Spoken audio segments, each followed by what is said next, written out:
Melanjutkan dari cerita sebelumnya. Bab 76. Raut wajah Widya terlihat buruk, tetapi dia tidak berani menjawab dan hanya ingin cepat-cepat keluar dari sana. Karena dia menyadari wanita itu jauh lebih sombong dan tidak masuk akal dibandingkan putranya. Melihat Widya pergi, Cakra tampak kesal dan berkata, "Bu, lihat, mereka sama sekali menganggap remeh keluarga kita." "Aku sudah tahu. Tenang saja. Aku nggak hanya membuat pria yang memukulmu itu berlutut di depanmu dan memohon ampun, tapi aku juga akan membiarkan dia tersiksa sampai mati. Wanita ini, aku janji akan membuatnya dengan patuh merangkak ke tempat tidurmu. Mengenai keluarganya, kamu bisa mengurusnya sendiri." "Ya." Cakra tampak bersemangat. "Bocah, beraninya kamu memukulku. Nanti, aku akan membiarkan kamu melihat bagaimana aku mempermainkan istrimu." Dia masih belum sadar kalau mimpi buruknya akan segera datang. Setelah meninggalkan rumah sakit, Tania tersenyum pahit dan berkata, "Widya, rasanya kamu bukan hanya nggak menyelesaikan masalah, tapi malah makin menambah masalah. Aku juga nggak sangka bisa begini. Ibu dan anak itu sama sekali nggak masuk akal. Akhirnya aku paham kenapa Cakra jadi seperti itu. Tapi, percuma saja kita mengeluh di sini. Masih ada cara lain untuk mencobanya." "Apa itu?" "Ayo kita cari Wahyu Hutama, ayahnya Cakra," jawab Widya. "Apa? Wahyu Hutama? Bukankah dia sangat kejam? Bos Wahyu yang sangat terkenal itu." "Benar. Orang yang berlevel tinggi seperti dia biasanya lebih masuk akal. Asalkan bisa menyelesaikan masalah, aku bersedia menerima segala akibatnya." Widya selalu bertindak tegas dan langsung melakukan apa yang terlintas dalam benaknya. Dia segera bersiap-siap dan muncul di villa keluarga Hutama pada pukul 8 malam. Dia sudah menyelidikinya dan Wahyu saat ini sedang berada di rumah. Namun, untuk berjaga-jaga, Widya juga berpesan kepada sahabatnya, "Tania, kamu tunggu di sini. Kalau aku nggak keluar dalam setengah jam atau nggak meneleponmu, segera panggil polisi. Kamu yakin mau menemuinya sendirian?" "Ya. Menurutku, Cakra hanya terluka ringan. Lagian, Wahyu itu seorang pemimpin perusahaan besar dan geng sabit, seharusnya dia nggak berani menyakitiku. Lagian, kalau terjadi sesuatu kepadaku di villa ini, mereka pasti akan terlibat," kata Widya sambil menjelaskan. Tania diam-diam menggelengkan kepalanya. Jika mereka takut terlibat, maka tidak ada begitu banyak orang yang berakhir buruk di tangan keluarga Hutama. Widya termasuk salah satu dari 10 pengusaha muda berprestasi di kota Tauna, mungkin saja lawan tidak berani menyentuhnya. Namun, kalau dipikir-pikir lagi, jika terjadi sesuatu kepada Widya, Tobi mungkin tidak akan menyukainya lagi.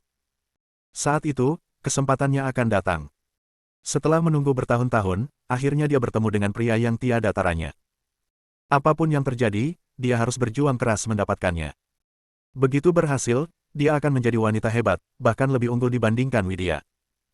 Selesai berpesan kepada Tania, Widya menarik napas dalam-dalam untuk menenangkan dirinya sebelum masuk ke dalam. Sementara itu, Tobi saat ini sedang berlatih di villa.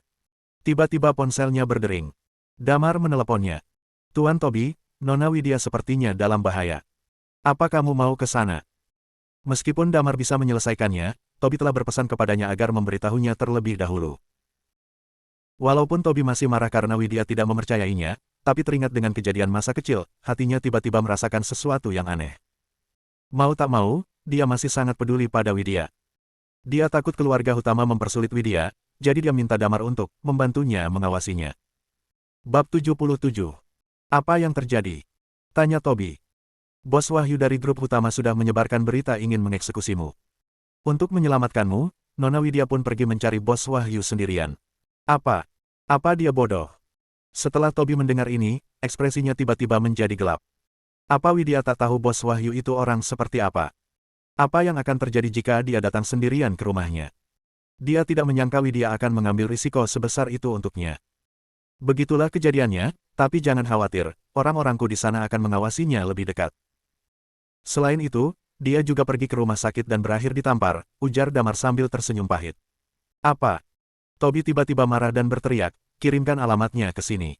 "Oke." "Oh ya, masih ada video di rumah sakit, aku akan mengirimkannya padamu juga." Damar cepat-cepat mengirimkan alamatnya. Kemudian, dia mengirimkan sebuah video. Begitu menutup telepon, Tobi langsung berlari ke garasi dan menyalakan mobil. Damar sengaja meninggalkan mobil di sini. Jika dia tidak takut mengganggu Tobi, dia bahkan akan mengatur sopir untuknya. Mobil itu melaju dengan kecepatan tinggi. Dia bahkan sempat memutar video yang dikirim oleh Damar, yang membuatnya makin emosi. Saat ini, Widya sudah sampai di depan pintu. Setelah menyebutkan namanya, dia pun memasuki ruang tamu villa. Tampaknya, hanya ada 2 orang di dalam. Selain Bos Wahyu yang bertubuh atletis, masih ada seorang pria yang duduk santai di sampingnya. Pria itu tidak terlihat seperti orang biasa. Melihat Widya masuk, Bos Wahyu tidak terkejut sama sekali. Dia malah menyambutnya dengan berkata, "Direktur cantik yang terkenal di kota Tauna, aku akui kamu memang cantik. Pantas saja putraku mendapat masalah gara-gara kamu.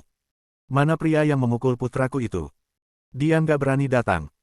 Widya berusaha tenang dan memaksakan senyuman, dia memang takut pada Anda. Sepertinya nggak ada seorang pun di kota Tauna yang nggak takut pada Anda. Jadi, saya mewakilinya untuk menyelesaikan masalah ini dengan Anda. Oke. Kamu mau bagaimana menyelesaikannya? Tadi aku sudah pergi ke rumah sakit. Oh, belum kelar. Ya. Jadi, kamu datang mencariku. Kamu pikir aku mudah diajak bicara? Tentu saja enggak. Aku hanya berpikir. Widya berpikir sejenak, tidak mungkin dia mengatakan Wahyu lebih masuk akal. Saya pikir kejadian ini bermula karena saya dan saya bersedia menanggung semua konsekuensinya. Anda bisa meminta kompensasi berapapun yang Anda mau. Hanya ini rencanamu. Pantas saja kamu diusir dari rumah sakit. Memangnya aku kekurangan uang? Percaya nggak, aku bisa membuat grup Lianto bangkrut dalam hitungan menit. Seru Bos Wahyu dengan dingin. Widya tampak tak berdaya, lalu dia berkata, "Terus, apa yang Anda inginkan?" "Selama saya mampu, saya akan berusaha sebaik mungkin untuk memenuhi persyaratanmu." "Baiklah. Jangan katakan aku nggak memberimu kesempatan." Bos Wahyu mengeluarkan sebotol anggur putih, meletakkannya di atas meja, dan berkata, "Selama kamu menenggak habis anggur ini, aku akan memberimu kesempatan untuk bertahan hidup." Ini. Melihat anggur putih 53% di atas meja itu, wajah Widya langsung berubah. Jangankan dia yang tidak sanggup minum banyak, sekalipun orang yang memiliki toleransi minum yang baik, dia mungkin tidak akan mampu menenggak habis sebotol anggur putih ini sekaligus. Kalau dia tidak minum, bagaimana dengan Tobi? Dia akan mati. Kenapa? Nggak sanggup. Bos Wahyu mendengus dingin dan berkata dengan suara datar, "Kalau kamu nggak sanggup minum, aku masih punya cara lain." "Cara apa?" "Silakan katakan," ucap Widya buru-buru. "Gampang saja. Ikuti aku ke kamar sekarang. Setelah itu, aku akan menganggap masalah ini selesai." Dilihat dari mata Bos Wahyu, dia kelihatan berniat buruk. Bab 78. Widya kaget sekaligus marah mendengarnya. Lagi-lagi seperti ini. Ayah dan anak ini memang kompak, bahkan mempunyai niat yang sama kepadanya. Akhirnya, dia mengerti mengapa sifat Cakra begitu parah. Semuanya karena dipengaruhi oleh faktor keturunan, ditambah lagi dia punya ibu seperti itu. Namun, Wahyu malah bisa menjadi penguasa tinggi. Lucu sekali. Bos Wahyu, dengan status Anda saat ini, Anda bisa memiliki semua wanita yang Anda inginkan. Kenapa repot-repot? 11. Cukup. Sepertinya kamu nggak sudi, kan? Kalau begitu, nggak perlu dibahas lagi, ucap Bos Wahyu dengan dingin. Widya tiba-tiba merasakan bahaya di sini. Dilihat dari sikap Wahyu, dia tidak perlu melanjutkan pembicaraan ini lagi. Jadi, dia pun segera bangkit dan berjalan keluar dengan cepat. Namun, detik berikutnya, Bos Wahyu langsung memanggilnya, "Berhenti." Widya terpaksa menghentikan langkahnya. Dia mulai panik dan merasa ada yang tidak beres. "Nona Widya, kamu pikir ini taman rumahmu? Kamu bebas datang dan pergi sesuka hatimu," sindir Bos Wahyu. Setelah memasuki rumahnya, sekarang dia ingin keluar begitu saja. Dia terlalu naif. Widya berusaha menenangkan dirinya sambil menarik napas dalam-dalam. "Bos Wahyu, sebenarnya sebelum aku masuk ke sini, aku sudah berpesan kepada seseorang. Kalau aku nggak keluar atau menelepon dalam waktu setengah jam, dia akan memanggil polisi. Kalau polisi datang, nantinya akan repot, kan? Hehe. Kamu mengancamku. Kamu tahu aku siapa? Kamu kira polisi akan datang menyelamatkanmu begitu menerima teleponmu? Meski mereka datang, apa mereka nggak akan mengira kamu merayuku? Apalagi, aku kaya dan punya begitu banyak aset. Ada banyak wanita sepertimu yang ingin merayuku," kata Bos Wahyu sambil memasang tatapan mencemooh. Makna dari ucapannya barusan sangat jelas. Dia bisa mengendalikan segalanya dan bisa membunuh dengan cara apapun. Wajah Widya langsung memucat. Ini adalah satu-satunya jaminan terakhirnya. Sekarang, semuanya sudah tiada. Bukankah dia akan jatuh di tangan pria ini? Lagian, menurutmu, aku nggak tahu apa yang kamu lakukan di luar. Pengawal, bawa dia ke dalam. Setelah Bos Wahyu selesai berbicara, seorang pria berpakaian jas tampak menyeret seorang gadis cantik yang tangannya terikat ke belakang, kemudian mendorongnya ke depan. Gadis itu adalah Tania. Tania sama sekali tidak berniat memanggil polisi untuk menyelamatkan Widya. Dia hanya ingin melihat kejadian itu dari luar saja. Tanpa diduga, lawan malah menemukannya dan menangkapnya. Dia langsung ketakutan dan wajahnya menjadi pucat. Kalau dia tahu, dia pasti akan pergi lebih awal, tetapi sekarang dia malah terjebak di dalam bersama Widya. Apalagi, Toby telah diusir oleh mereka tadi. Jika Toby ada di sini, mungkin tidak akan terjadi apa-apa.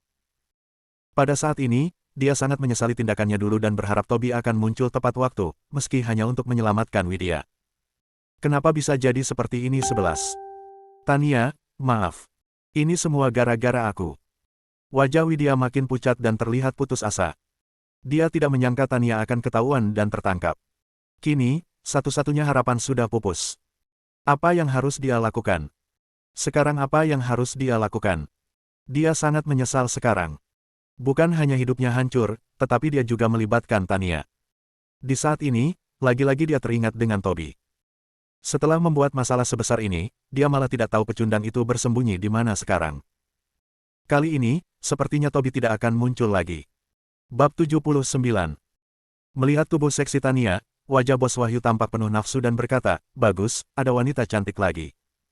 Sudah lama aku nggak menikmati dilayani dua wanita bersamaan." Wajah Widya makin putus asa. Terutama saat melihat Bos Wahyu, dia makin marah.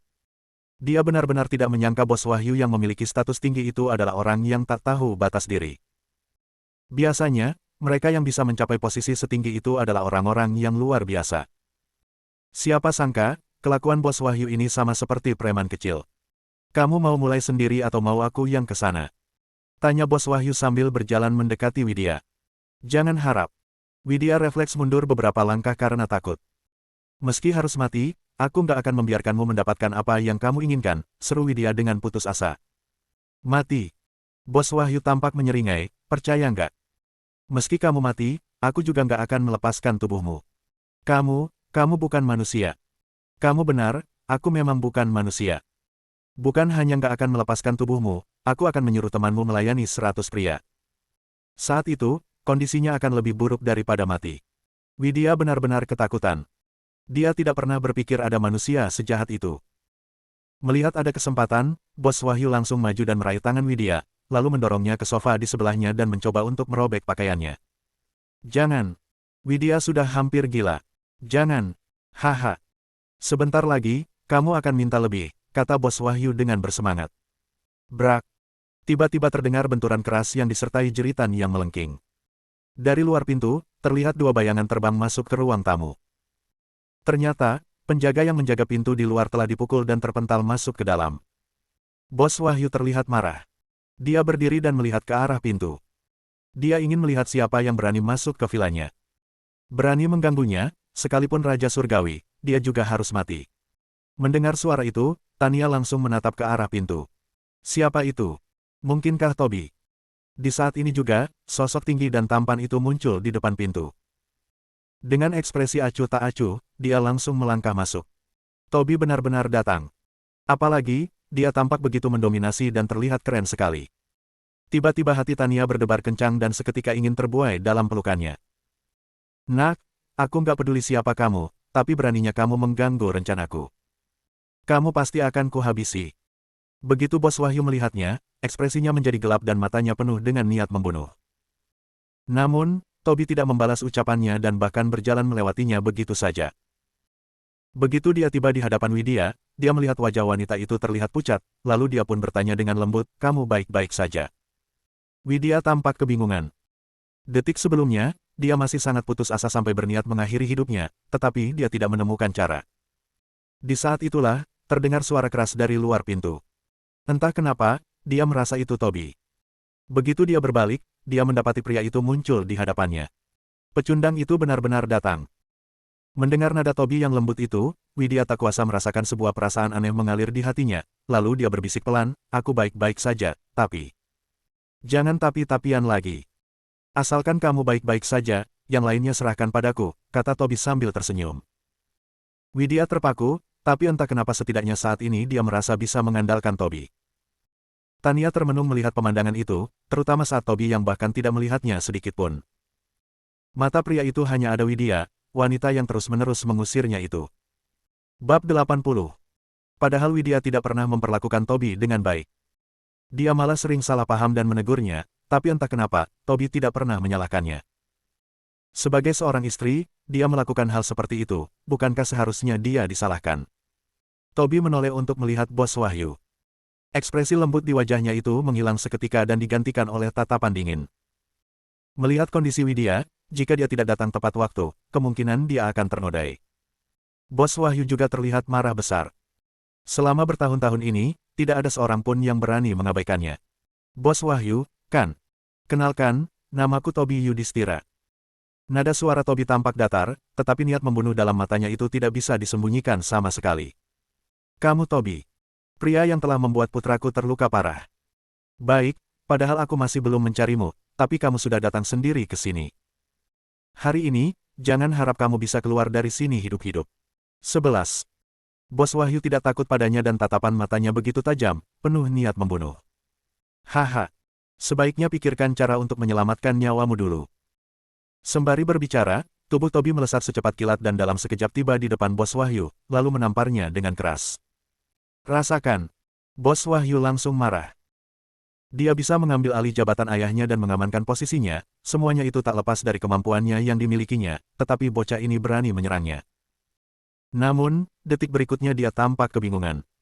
Dia menyadari meski kemampuannya sangat kuat, dia tidak bisa menghindari tamparan ini sama sekali. Plak. Bos Wahyu mengerang, merasakan sakit yang membakar di pipinya dan tubuhnya langsung terjatuh ke bawah. Hentikan. Pria yang tadinya duduk santai di samping sofa itu tampak kaget. Dia langsung terbang dan mendaratkan sebuah pukulan keras. Wajah Tobi tampak menghina, dia mengangkat tangan kanannya dan mengayunkannya perlahan. Tubuh pria itu bergetar, seakan merasakan kekuatan besar menerpanya. Dia tak kuasa menahannya dan terpental ke belakang, tepat di sebelah Bos Wahyu. Bos Wahyu tampak terkejut bercampur marah. Dia tahu seni bela diri Tobi sangat hebat. Namun, dia tidak menyangka akan begitu menakutkan. Bahkan, pengawal yang memiliki kekuatan terang tingkat puncak pun bisa dikalahkan dengan mudah. Aku akan mengambil nyawamu hari ini. Jangan harap ada yang bisa menyelamatkanmu. Seru Tobi dengan dingin dan kejam. Ekspresi Bos Wahyu berubah drastis. Entah kenapa, tatapan Tobi membuatnya takut. Entah kenapa, dia bisa takut pada pemuda seperti itu. Pengawal, pengawal. Teriak Bos Wahyu dengan marah. Setelah mendengar teriakannya, sekitar 20 hingga 30 orang bergegas masuk dan berkumpul di sekitar Bos Wahyu dengan cepat. Mereka bukan pengawal biasa, tetapi mereka semua adalah ahli dari geng sabit yang telah terlatih. Haha, kamu pikir mereka bisa menghentikanku? Tobi tampak menghinanya. Cari mati. Para ahli itu terlihat marah. Mereka langsung melangkah ke depan dengan cepat. Haha, Tobi tersenyum tipis. Menghadapi orang pertama, dia mencengkeramnya dengan tangan kanannya, melemparkannya ke atas punggungnya hingga membuatnya terjatuh ke bawah dengan keras. Kemudian, dia menginjak tulang rusuknya dengan kaki kanannya. Ark! Mata pria itu seketika melebar, wajahnya terlihat begitu tersiksa. Yang satu lagi hendak memukul bagian belakang kepala Tobi dengan tongkat besi. Tanpa menoleh ke belakang, Tobi memiringkan kepalanya sedikit untuk menghindari tongkat itu, kemudian meraihnya dengan tangan kanannya. Dia langsung menyambar kepala lawan dan menghantamkannya ke meja dengan keras. Prang! Kaca kokoh itu bahkan hancur berkeping-keping. Kepala pria itu retak dan tampak mengeluarkan darah. Dia langsung menjerit kesakitan. Prang! Prang! Bab 81. Tobi mengambil tongkat besi dan mengayunkannya ke arah lawan secara berulang kali dengan santai. Seketika terdengar erangan kesakitan diiringi dengan tubuh mereka terpental ke belakang dan berguling-guling di tanah. Ada hal yang lebih menakutkan lagi. Saat dia memukul lawan, dia tidak perlu menatapnya sama sekali. Matanya hanya fokus pada wajah Bos Wahyu yang berada di depan itu. Semua orang mulai merasa bergidik. Tanpa sadar, langkah mereka mundur. Jangankan mereka, bahkan Tania dan Widya yang pernah melihat Tobi bertindak sebelumnya pun terpaku di tempat. Mereka tahu seni bela diri Tobi patut diacungi jempol, tetapi setiap kali dia turun tangan, serangannya jauh melebihi bayangan mereka. Tobi mengaitkan jarinya dan berkata dengan tenang, ayo, lanjut lagi. Ayo semuanya, serang dia. Siapa yang bisa memukulnya akan kuberi 200 juta. Kalau ada yang bisa menghajarnya dengan keras, akan kuberi 2 miliar. Yang bisa mengalahkannya, aku akan memberinya 20 miliar. Jerit Bos Wahyu dengan suara keras. Seperti kata pepatah, imbalan besar akan membangkitkan semangat bertarung. Mendengar imbalan sebesar itu, tanpa berpikir panjang, semua orang langsung melesat dengan cepat. Bahkan, yang baru saja berguling-guling dan terbaring di tanah pun bergegas bangkit dan matanya terlihat berkobar-kobar. Sayangnya, makin cepat mereka menyerang, mereka juga makin cepat runtuh. Hanya dalam waktu singkat, semua orang tergeletak di tanah. Termasuk pengawal yang memiliki kekuatan terang tingkat puncak yang selalu melindungi Bos Wahyu itu. Kini dia tergeletak tak bergerak dan matanya dipenuhi rasa tidak percaya. Kemampuan lawan telah melebihi dari imajinasinya. Jadi, saat ini hanya tersisa satu orang di hadapan Tobi. Dia adalah Bos Wahyu. Wajah Bos Wahyu terlihat pucat. Sepertinya dia juga takut. Dia tidak menyangka Tobi begitu sulit dihadapi. Lalu, dia buru-buru berkata, "Tobi, kamu sudah melukai begitu banyak orang. Sudah saatnya kamu berhenti. Berhenti. Masih terlalu cepat. Sudah kubilang, aku akan mengambil nyawamu hari ini." Ucapan Tobi terdengar datar. Dia mulai maju selangkah demi selangkah, penuh tekanan besar. "Kamu nggak bisa membunuhku.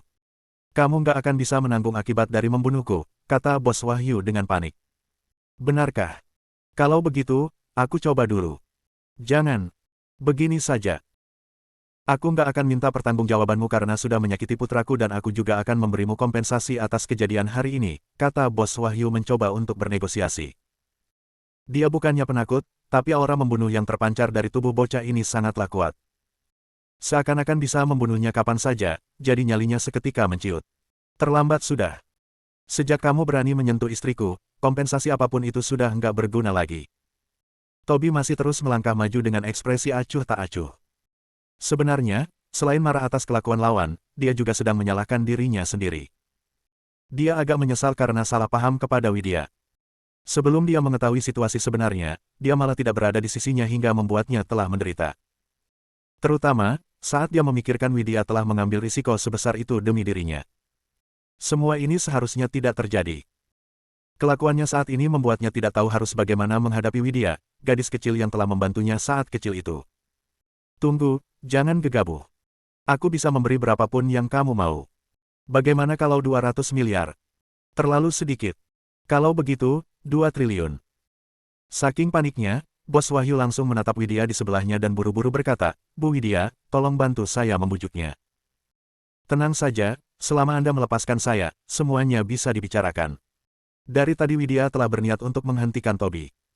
Apalagi, sekarang Wahyu menawarkan persyaratan, dia buru-buru berkata, "Tobi, berhenti dulu." Mendengar ucapan Widya, Tobi seketika menghentikan gerakannya. Widya berjalan mendekatinya dan berbisik pelan, "Tobi, terima kasih sudah datang menyelamatkanku, tapi kita nggak boleh melakukan hal yang melanggar hukum. Terutama membunuh orang. Kita nggak boleh seperti ini. Konsekuensinya akan sangat berat." "Benar. Tuh, Tobi, kalau kamu membunuhnya, kamu akan terlibat masalah.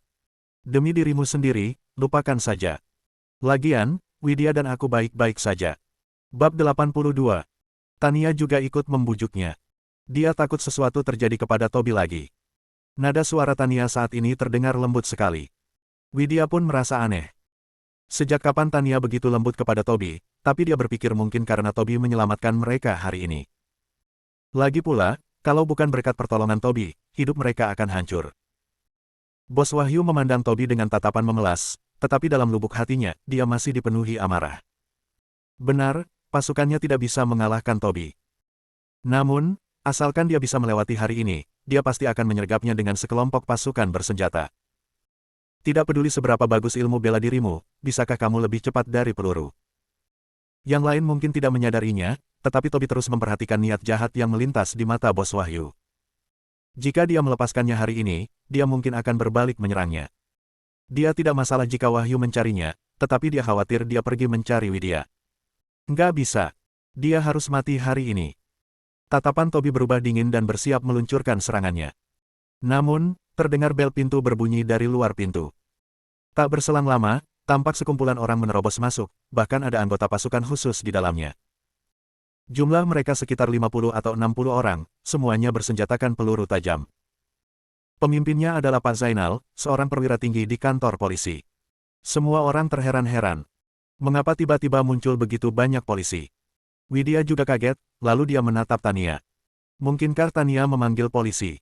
Namun, bukankah Tania sudah ditangkap dari tadi? Apa dia memanggil polisi sebelumnya? Tania juga bingung. Pak Zainal agak terkejut saat melihat situasi di depannya. Mengapa ada begitu banyak orang tergeletak di lantai? Bukankah mereka semuanya anak buah Wahyu? Namun, dia tidak terlalu ambil pusing dengan hal itu. Lebih baik membicarakan hal penting saat ini.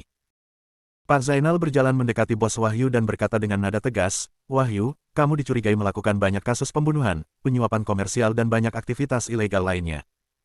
Silakan ikut kami kembali sekarang." Ekspresi bos Wahyu berubah drastis.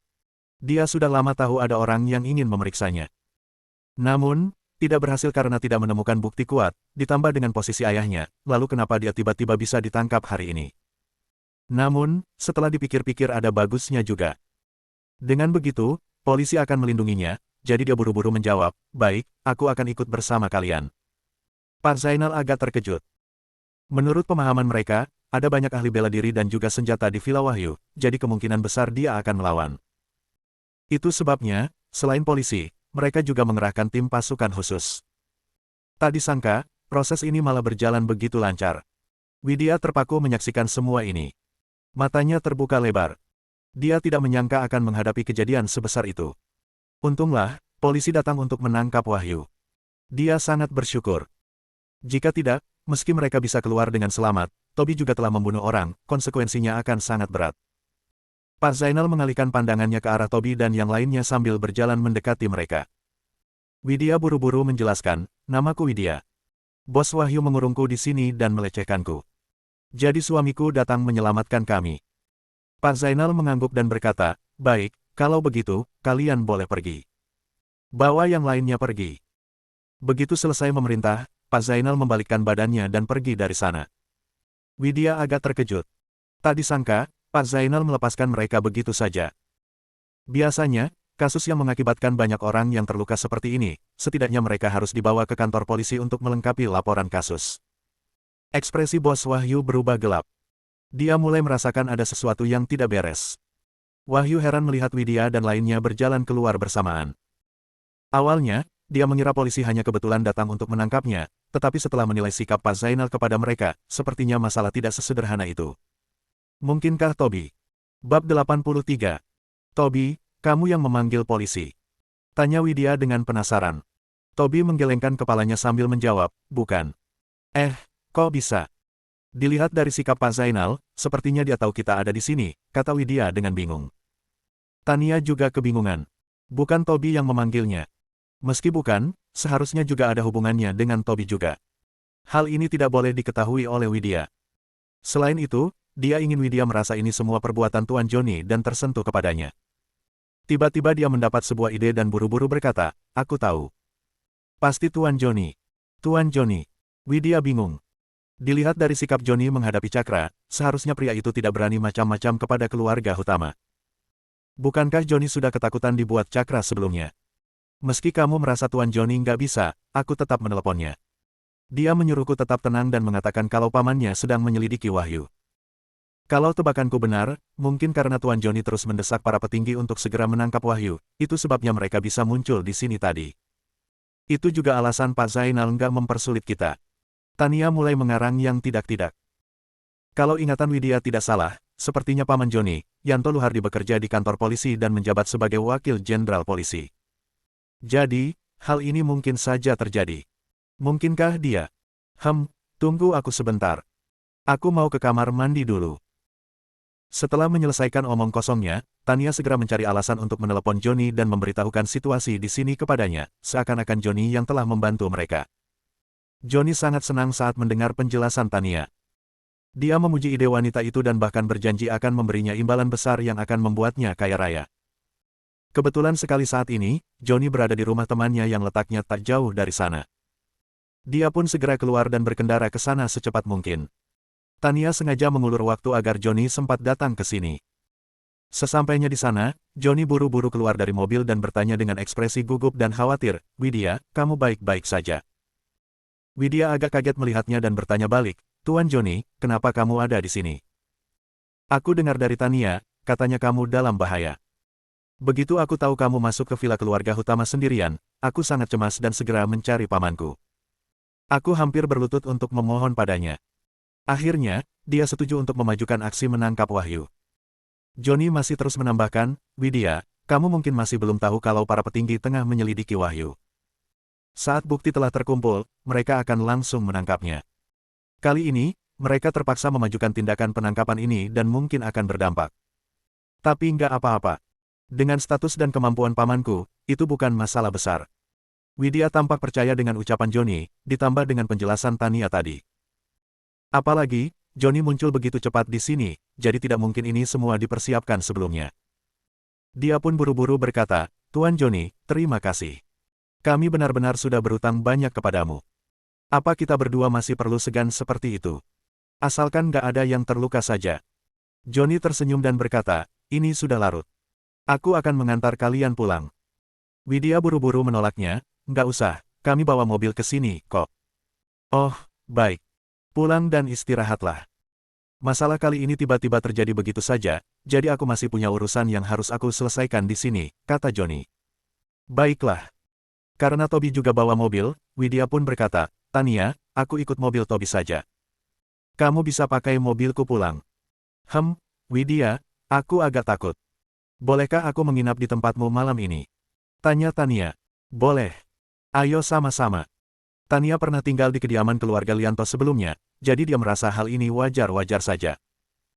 Apalagi, setelah mengalami kejadian hari ini dan Tania juga ikut terlibat gara-gara dirinya, Widya langsung menyetujuinya. Bab 84. Toby menyetir sendiri dan tidak mengikuti arah mobil Tania. Namun, dia melaju ke tempat lain, menuju ke rumah sakit. Beraninya wanita tua itu menamparkan istrinya. Mana mungkin dia melepaskannya begitu saja. Di sisi lain, Pak Zainal dan yang lainnya telah membawa pergi Wahyu. Dalam perjalanan, dia menelepon Pak Hendro dan melaporkan, operasi berjalan sangat lancar. Tuan Toby dan yang lainnya sudah pergi. Wahyu juga dibawa kembali ke kantor polisi. Oke, pencapaian besar kali ini milikmu. Pak Hendro juga tampak senang. Menyingkirkan Wahyu sama dengan menyingkirkan penghalang yang telah merugikan banyak warga di kota Tahuna. Terima kasih, Pak Hendro. Pak Zainal juga sangat senang. Sebenarnya, mereka juga diam-diam menyelidiki Wahyu. Alasannya karena Wahyu sekeluarga terlalu sombong, bertindak semena-mena dan tidak bisa mengendalikan ulah mereka. Namun, karena kekuatan keluarga utama tak tertandingi, ditambah adanya dukungan dari pihak lain, penyelidikan mereka sempat terhambat untuk sementara waktu. Kali ini, Damar memberitahu Pak Hendro perkara Toby memiliki konflik dengan putra bos Wahyu dan mengatakan situasinya agak berbahaya. Selain itu, geng naga hitam di bawah komando Damar juga berkompetisi dengan geng sabit. Diam-diam, dia menyelidiki pihak lawan. Mereka juga memiliki bukti penting dan dikombinasikan dengan bukti yang dimiliki polisi. Setelah mengumpulkan begitu banyak bukti sekaligus, mereka langsung menangkap Wahyu. Damar sendiri juga diam-diam mengumpulkan informasi. Ketika dia tahu semuanya persis seperti yang dia harapkan, dia tampak tersenyum. Akhirnya keluarga utama runtuh juga. Dari dulu, dia ingin melawan keluarga utama, tetapi dia tidak berani melakukannya secara gegabah. Bukan karena dia takut dengan kekuatan keluarga utama, tetapi dia takut pada ayahnya Wahyu, orang yang telah menghilang selama beberapa tahun itu. Dia punya kekuatan setingkat guru besar, inilah yang membuat Damar takut. Dengan adanya Raja Naga yang bertindak, ditambah dengan tindakan polisi, setidaknya dirinya telah terlepas dari masalah ini.